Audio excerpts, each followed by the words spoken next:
C'est ta parole qui nous donne l'équilibre dans ce monde. C'est ta parole qui nous permet d'expérimenter ce que nous-mêmes on ne peut pas expérimenter. Aide-nous à être toujours prêts à l'écouter et à la mettre en pratique. Booste-nous, équipe-nous, remplis-nous, impacte-nous. Oriente-nous, Jésus, par ta divine parole de ce matin. Donne-nous les oracles, donne-nous des oracles à notre âme, afin que non seulement notre semaine qui commence ce matin, mais notre mois, mais notre année soit remplie de triomphe dans le nom de notre Seigneur Jésus. À toi seul l'adoration et la gloire. Au nom de Jésus de Nazareth qui a vaincu la mort, qui est avec nous par le Saint-Esprit, que je vous demande d'ovationner très fort.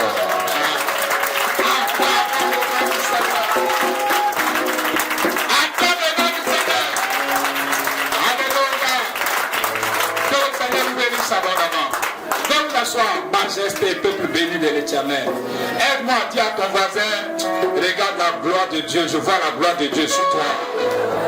Oh, dis-lui, je vois la gloire de Dieu sur toi. Tu vas triompher dans ce mois, dans cette année. C'est au nom de qui? Alléluia. Bonne fête des mères, toutes les femmes. Alléluia, que Dieu vous bénisse abondamment. Que vos entrailles soient toujours bénies dans le nom de Jésus. Alléluia. Le thème ici, c'est un moment de triomphe. Maintenant, le sous-thème que je vous propose rapidement, qui peut nous faire triompher et dans quel domaine de notre vie nous avons besoin de triomphe? Qui peut nous faire triompher et dans quel domaine de notre vie avons-nous besoin de triomphe? Je reprends pour la dernière fois. Qui peut nous faire triompher? Dans quel domaine de notre vie avons-nous besoin de triomphe? Quelle grâce! Alléluia! Alléluia! Amen. Le numéro 1. 1 Jean 5, le verset 4 à 5. 1 Jean 5, le verset 4 à 5. La Bible nous fait savoir que c'est notre foi en Jésus-Christ de Nazareth qui nous fait toujours triompher. 1 Jean 5, 1 Jean 5. La Bible dit, on va respecter la parole de Dieu. Parce que tout ce qui est né de Dieu fait quoi? Triomphe du monde. Tout ce qui est né de Dieu. Ça veut dire que tous ceux qui sont enfants de Dieu, tous ceux qui sont nés par l'Esprit, écoutez-moi bien, tous ceux qui sont nés par l'Esprit, ce sont ceux-là qui sont nés de Dieu. Ils triomphent du monde. Le monde, c'est qui? Le patron du monde, c'est Satan et ses démons. Alléluia. Et la victoire qui triomphe du monde, c'est notre foi. La victoire qui triomphe du monde, c'est qui? C'est notre foi. Dieu bénit sa parole. Alléluia. Merci beaucoup. La victoire qui triomphe du monde, c'est notre foi. Dis avec moi, la victoire qui triomphe du monde, c'est ma foi. Alléluia. Aujourd'hui, il n'y a pas de possibilité sur la terre, mais simplement des gens qui ont perdu la foi. C'est tout. Jésus aimait dire à ses disciples, homme de peu de foi. Alléluia. Homme de peu de foi. Ou alors incrédule. Incrédule, c'est le contraire des gens de foi.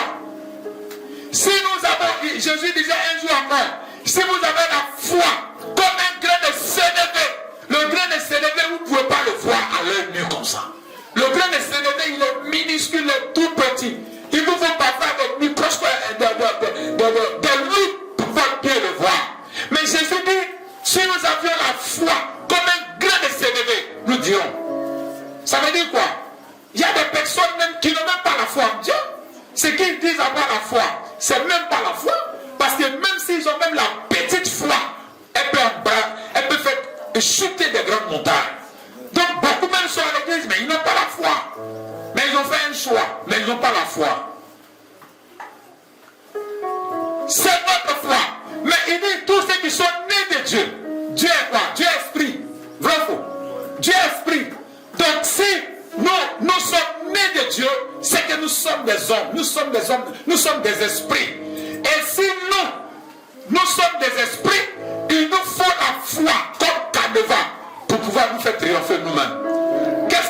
veut dire? Cela veut dire que l'homme lui-même qui est esprit, toi et moi, nous sommes esprits. Et si nous sommes esprits, parce que nous venons de Dieu, nous ne pouvons pas triompher par la chair.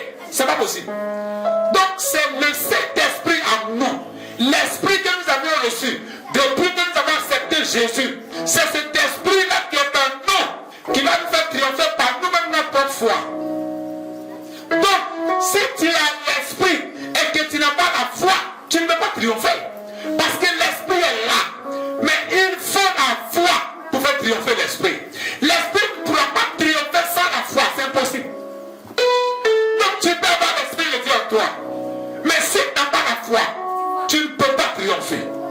Comme quelqu'un qui a une âme sur lui, et puis il a peur. À quoi servira son âme? À rien. Donc tu peux avoir le Saint-Esprit, mais si tu n'as pas la foi, tu ne peux pas triompher. Beaucoup de chrétiens ont le Saint-Esprit, mais ils ne veulent pas manifester leur foi. Alléluia. Ils ne veulent pas manifester leur foi.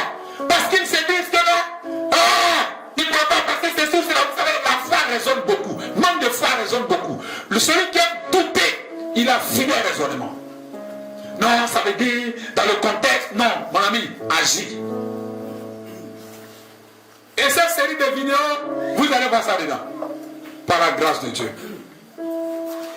Quels sont les domaines que nous avons besoin du Saint-Esprit? Quels sont? Ça veut dire quelques domaines où nous avons besoin du Saint-Esprit. Je vais vous parler de quelques domaines où nous devons triompher, si vous voulez. Quelques domaines où nous devons triompher.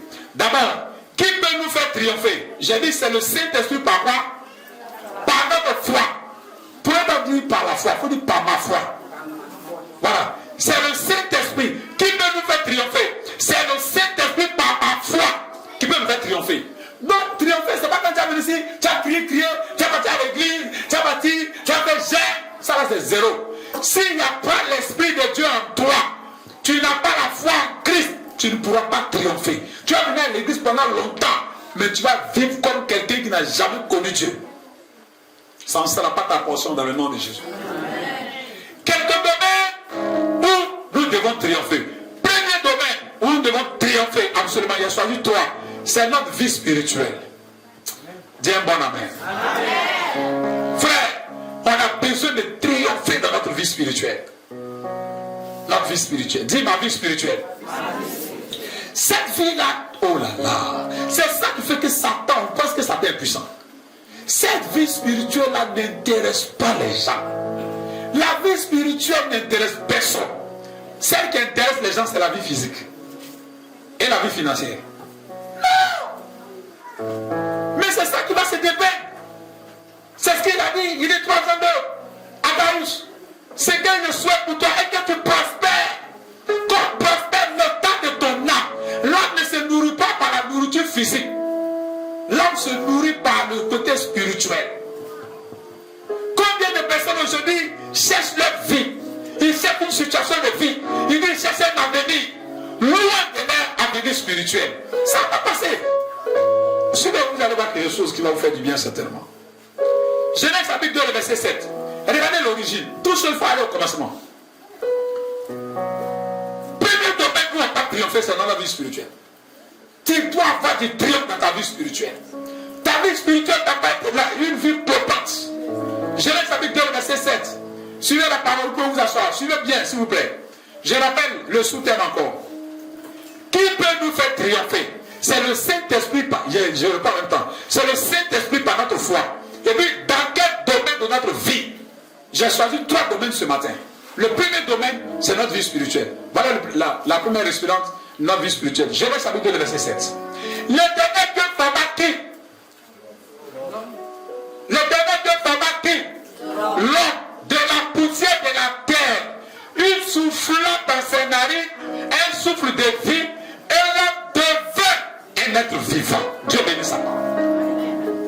L'Éternel Dieu arrive à prendre 2 choses pour que toi et moi on soit là. Il a pris d'abord la terre. C'est une matière. La terre, le sang. C'est une matière qu'il a prise. Il a pris ça. Et puis il a mis son souffle dedans. L'homme est devenu une âme vivante. C'est-à-dire que l'homme maintenant peut bouger. Donc ça veut dire, Dieu avait pris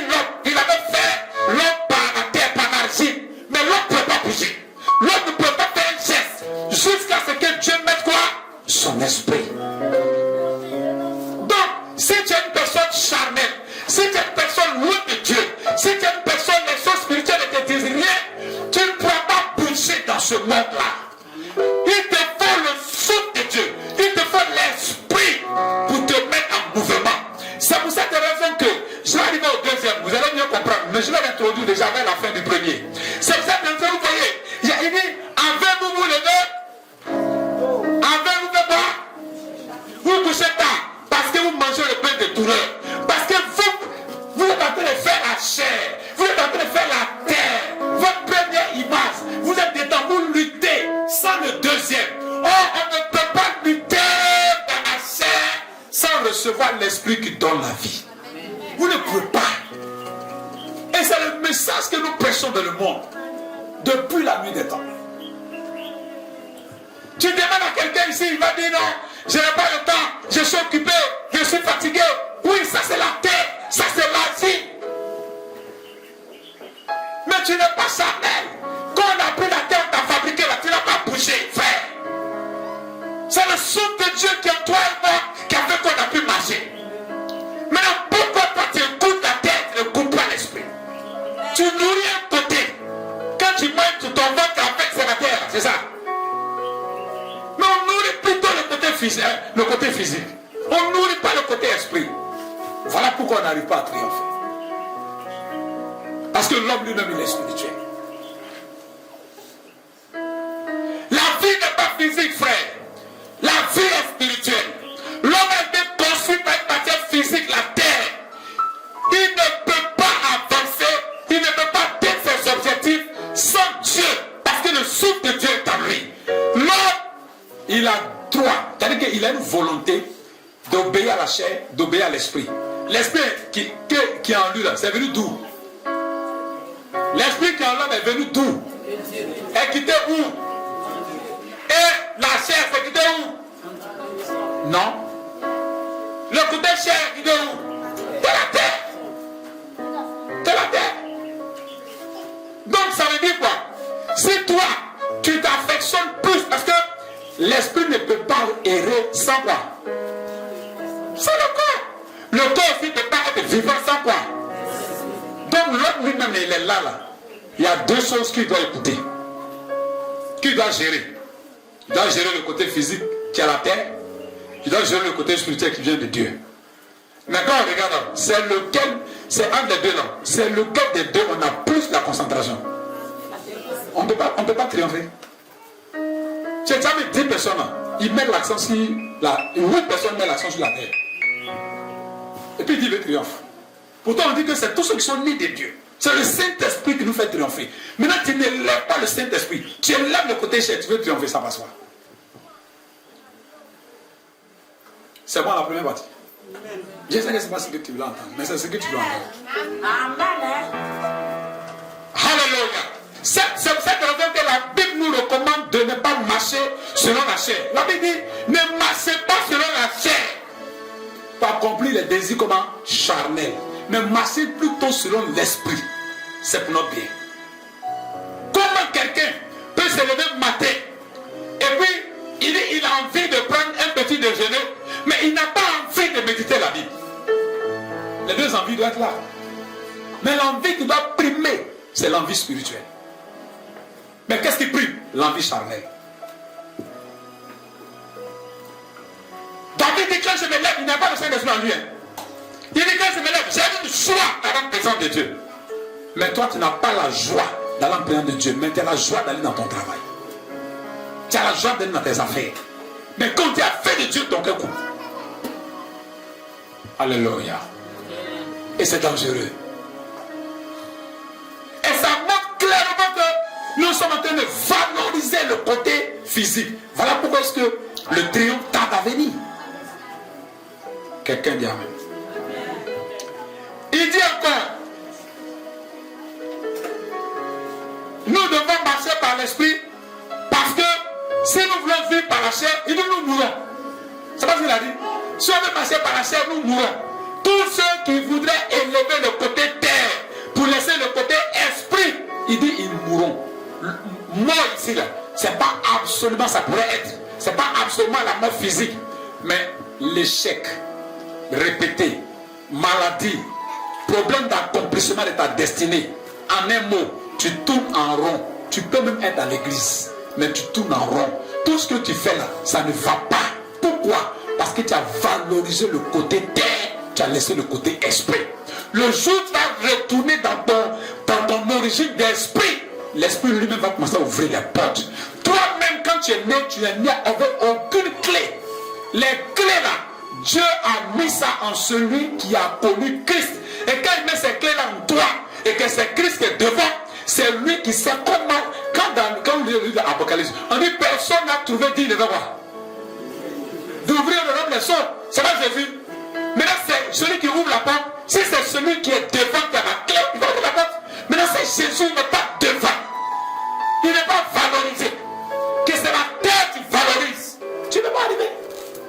Et puis c'est comme nous avions dit, mais la plupart des gens même qui ont des grands projets, même ces gens sont charnels. Tu lui demandes, non, moi je cherche un président de la République. On va te tuer là-bas. Faut pas dire, tu vas voir. On lui demande, il dit non, moi je veux un ambassadeur international. Oui, tu peux y être, mais tu vas pas. Il y a un niveau au deuxième. Je vous avais donné exemple de certaines personnes qui ont eu des trucs glorieux, mais quand ils sont arrivés, ils n'ont pas demeuré. À cause du temps, je vais vous en passer. Vous allez comprendre qu'il ne suffit pas d'avoir des grandes visions, il suffit d'avoir le grand Dieu. Alléluia. Deuxième domaine où on va triompher, après le domaine spirituel. Ça veut dire qu'un chrétien comme ça, il a des espoirs sur le plan spirituel. Combien de personnes aujourd'hui, tu les vois, ils travaillent et puis tu vois que c'est des boosters sur le plan spirituel.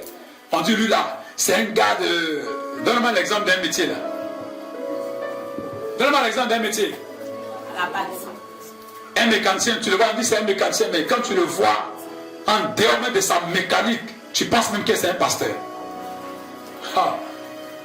Tu penses que c'est un pasteur. On avait un comme ça qui était dans une église qui était mécanicien, et non, électricien auto, mais c'est pas possible. Les soirs et les vendredis, il mettait à boisson sur un pied. Les vendredis, puis il rentre dans son travail. Mais combien de personnes aujourd'hui on voit? Ils vont dire un mot qui ne va pas. Mais tout le monde a les 24 heures. Comment lui là qui loue maison, qui paye, qui loue maison, qui a tout, qui a une grande famille, il arrive à le faire. Et puis toi là, souvent il a plus de personnes, plus de dépenses que toi. Mais comment il a fait les choses dans les barres? Et bien le ciel n'a pas vous deux. Alléluia. Ayons de l'espoir d'abord dans notre vie spirituelle. Tu vas avoir des grands. Non, moi je vais à la NASA. Mon ami, sur le plan spirituel là, quelles sont tes preuves sur le plan spirituel? Est-ce que tu as triomphé dans le monde spirituel? Dans le domaine d'activité où tu es, dans ton quartier où tu es, dans ta famille, dans ton département à l'église, quel est le triomphe que tu es en train de faire? Pour que tu demandes à Dieu de te mettre à la tête et non à la queue. Est-ce que quand on regarde là, ta queue est proportionnelle à ton côté spirituel? Si le côté spirituel tu as la queue, c'est logique que le côté physique tu sois à la queue. Parfois on demande des choses même que nous, Dieu donne de le contraire. Donc revoyons notre côté spirituel et cherchons à pouvoir, comment dire le mot, cherchons à pouvoir triompher dans notre domaine spirituel. Alléluia. Quelqu'un donne un bon amen à ça. Deuxième, où nous devons triompher, c'est le côté physique. Parce que si le côté spirituel est propre, nous on ne doit pas rester là-bas. On doit triompher sur le côté physique. Ça veut dire le travail. Le travail.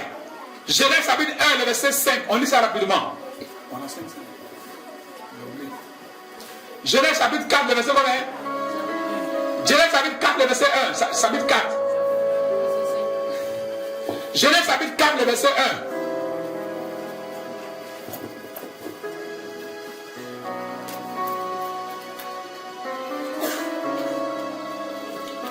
Genèse chapitre 4, le verset 5.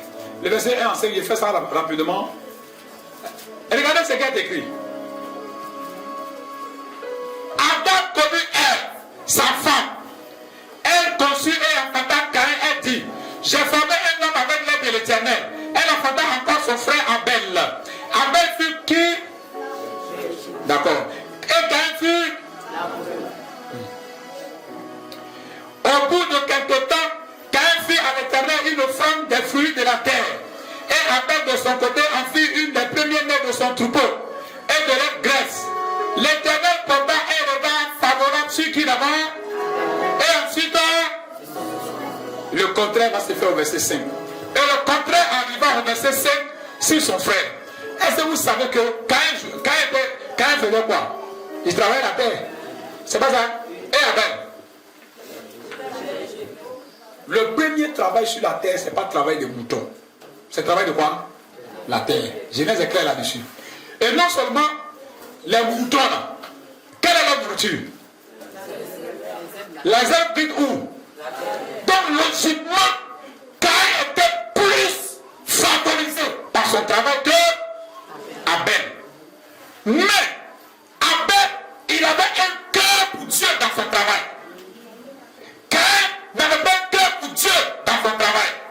Conclusion, Dieu bénit Abel qui n'était pas favorisé dans son travail par rapport à Caïn à cause de l'état de son cœur.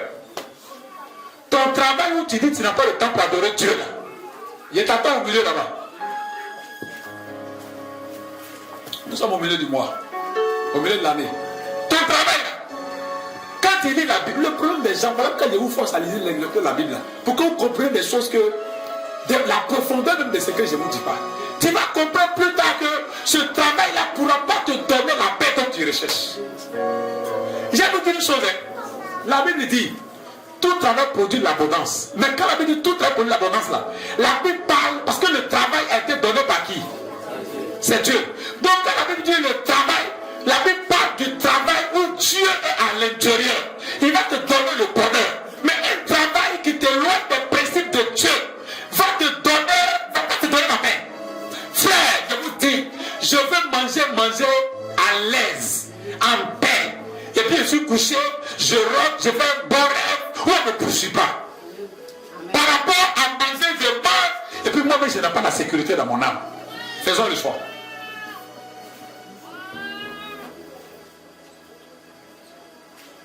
Aujourd'hui, il y a certaines personnes qui peuvent, on dit, pourquoi tu vas partir à l'église? Ah, j'étais trop fait quoi? Ou alors j'étais occupé. Mon travail là. Moi je suis l'adoration. Si tu avais la maison, non. Tu as laissé ton enfant. Tu as laissé le don de Dieu pour venir adorer Dieu. Imagine ton travail qui est don de Dieu. S'il devient plus important que Dieu. Il n'y a pas de problème, tu peux partir. Je vais vous dire une chose, hein. Le travail que tu es en train de faire là, ou le travail que tu veux faire là, ou le travail que tu pries pour l'avoir là, il y a des gens qui ont ce travail là, il faut les regarder s'ils sont heureux. C'est ça que le problème de l'Afrique là. On dit si tu es caché quelque chose dans un noir, il faut le mettre dans un livre. Le noir ne lit pas où. Quand on lui parle de Dieu, on vient parler mal. Allez-y lire, vous allez voir. Allez-y voir ce qu'ils sont devenus. J'ai demandé à Ken Fa, qu'est-ce que tu veux? Il dit il va être député. J'ai mis en contact avec un député. Le député lui a parlé jusqu'à. Il dit il ne veut plus être député. Mais ce n'est pas. En fait, tu vas attaquer le travail à cadeau. Le travail lui-même, il n'y a rien en lui. C'est toi ton attitude vis-à-vis de Dieu dans ce travail-là qui t'amène à être béni. Moi, je connais un ferronnier à Basso ici. Vous ne pouvez pas le comparer à un professeur d'université. En termes d'argent. Un ferronnier à Basso ici. Ah, je connais ses ressources, vous ne pouvez pas le comparer. Non, un professeur d'université n'a rien. Mais il y a des ferronniers qui sont endettés. Qui ont plus de marché même que lui. Quand vous avez regardé l'autre depuis Abraham, l'autre est parti dans un endroit où c'était verdant, où c'était productif. C'est là-bas l'autre est parti. Mais Abraham est parti dans un endroit qui ne produit pas. Mais la grâce de Dieu sur la vie d'Abraham a fait le contraire. Aujourd'hui, tout le monde cherche gros salaire, tout le monde cherche grand travail.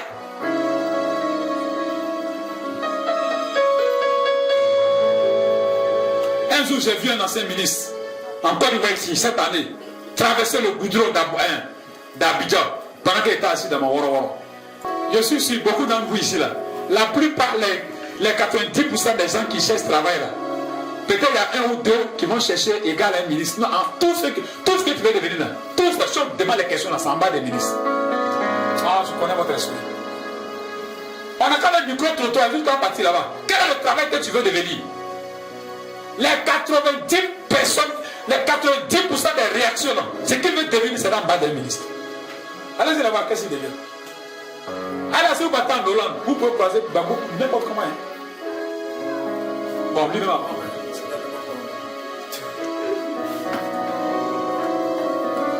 Est-ce que vous pouvez ouvrir vos yeux pour réfléchir un peu, les gars? Le travail que tu as accroché derrière, tu penses qu'il peut te donner ce don que ton cœur désire? Ouvre tes yeux pour aller regarder les gens qui ont ce même travail. J'ai causé avec un préfet chez lui. Avant de partir, il m'a dit non, pasteur, derrière la porte est fermée. Tu n'iras pas si tu n'as pas prié pour moi. Il dit, tu veux que je prie pour toi? Il dit oui. Monsieur le préfet, donnez-moi mon sujet de prière. Il dit, je veux avoir la tranquillité en moi-même. Ça veut dire qu'il a l'argent, même son argent ne le profite. Je vais vous dire une chose. Hier, je causais avec un informaticien. Il dit, c'est quand tu es pauvre, il faut faire tes bons choix. On parlait de quelque chose, puis il a dit ce mot-là. Quand tu es pauvre, il faut faire tes bons choix. Allez là, tu n'es pas encore arrivé là où tu veux arriver. C'est là qu'il faut revoir tes mentalités. Il faut revoir ta façon de faire. Même aujourd'hui, la plupart des gens qui sont mystiques, les mystiques aujourd'hui, arrivés à un certain moment, ils sont obligés de commenter la haute gamme du mysticisme dans leur vie. On va me régler ça. La haute gamme du mysticisme dans leur vie. Ils sont obligés de traiter ça comme ça. Pourquoi? Parce qu'arrivé un moment, la vie est spirituelle. Dis la vie est spirituelle. Alléluia.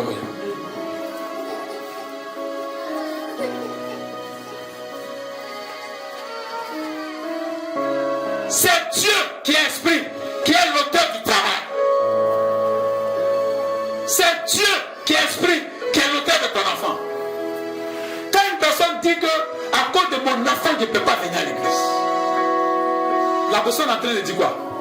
Mon enfant est un piège pour Dieu qui me l'a donné. Quand une personne dit que non, quand il s'est couché là, je suis fatigué, tout mon corps me fait mal. Ah oui. Mais ton corps ne te fait pas mal pour aller dans ton travail. Ton corps ne te fait pas mal pour aller au funérailles. Comme il y a dit non, funérailles, ça, s'il ne fait pas, c'est pas bon. Mais quand il ne va pas à l'église, là c'est bon. Regardez nos langages. Nous, entre nous, là, regardons. Si tu fais attention, là, tu vas voir que toi-même, là, tu ne valorises pas le côté spirituel. Pourtant, ce que tu veux, c'est Dieu qui donne. Mais tu n'es pas prêt pour lui. Donc toi-même, tu te disqualifies.